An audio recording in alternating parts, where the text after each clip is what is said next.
Subscribe کریں ہمارے channel کو اور بیل آئیکن کو کلک کریں تاکہ ہماری ہر نئی آنے والی ویڈیوز آپ تک بآسانی پہنچ سکے۔ بسم اللہ الرحمن الرحیم۔ صدقہ و خیرات مت روکنا۔ حضرت اسماء رضی اللہ تعالی عنہ فرماتی ہیں کہ نبی کریم صلی اللہ علیہ وآلہ وسلم نے مجھ سے یہ ارشاد فرمایا، صدقہ و خیرات کو مت روکنا ورنہ تمہارا رزق بھی روک دیا جائے گا۔ بحوالہ بخاری۔ رشتہ دار کو صدقہ دینا۔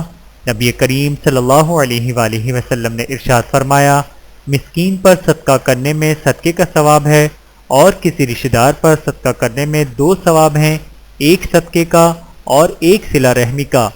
بحوالہ نسائی۔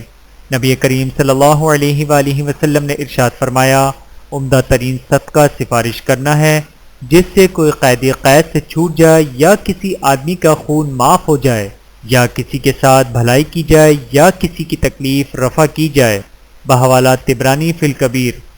حالات چاہے جیسے بھی ہوں، اپنے گھر میں ایک صدقہ باکس بنا لیں، پھر چاہے 1 روپیہ ہی کیوں نہ ہو، روزانہ حسب توفیق صدقہ باکس میں ڈالتے رہیں اور ہر ماہ کے آخر میں وہ رقم کسی مستحق کو عزت کے ساتھ پیش کریں۔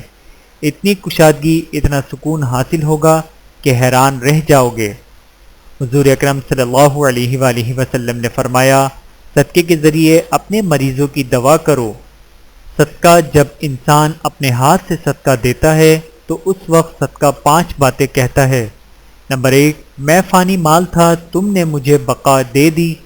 نمبر 2، میں تیرا دشمن تھا لیکن تم اب مجھے دوست بنا لیا۔ نمبر 3، آج سے پہلے تو میری حفاظت کرتا تھا، آج سے میں تیری حفاظت کروں گا۔ نمبر 4، میں حقیر تھا اور تو نے مجھے عظیم بنا دیا۔ نمبر 5، پہلے میں تیرے ہاتھ میں تھا اور اب میں اللہ تعالیٰ کے ہاتھ میں ہوں۔ اللہ تعالیٰ ہم سب کو عمل کرنے کی توفیق عطا فرمائے، آمین ثم آمین۔ ویڈیو دیکھنے کا بہت شکریہ۔ مزید ویڈیوز دیکھنے کے لیے ہمارے چینل کو سبسکرائب کریں۔ اگر ویڈیو پسند آئے تو لائک کریں۔ اچھی بات کو دوسروں تک پہنچانا صدقہ جاریہ ہے۔